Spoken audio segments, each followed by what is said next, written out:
ოქტომბრის ბოლოდან კომერციულ ბანკებს არაპროფილური აქტივების ფლობა შეაძლოა აეკრძალოთ ეროვნული ბანკის პრეზიდენტის განმარტებით გადაწყვეტილება კომერციულ ბანკებსა და დეველოპერებულ კომპანიებს შორის ინტერესთა კონფლიქტის აღმოფხვას ემსახურება.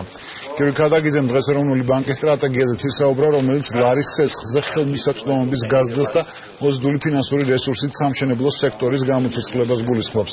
რაც შეეხება არაპროფილურ ბიზნესს სამშენებლო კომპანიების წარმომადგენლები ეროვნული ბანკის წინააღმდეგობას პოზიტიურად აფასებენ. შესაძლოა ინტერესთა კონფლიქტები, რომელიც დაკავშირებულია ბანკების მიერ არაპროფილური აქტივების ფლობასთან, მოგეხსენებათ ეს დიდი ხნის თემა არის, დიდი ხნის შფოთვის თემა არის სხვადასხვა ბაზის მონაწილეების მხრიდან.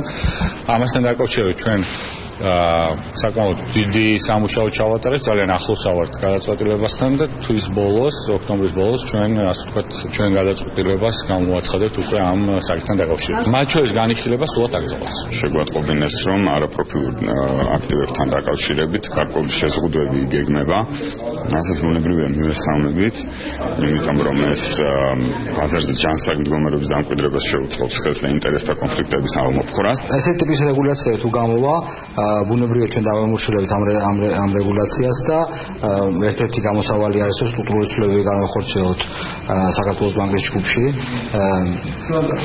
და არაპროფილ აქტივები საქართველოს ბანკის ფლობის ქვეშიდან გამოვიტანოთ, ფლობობიდან გავიტანოთ.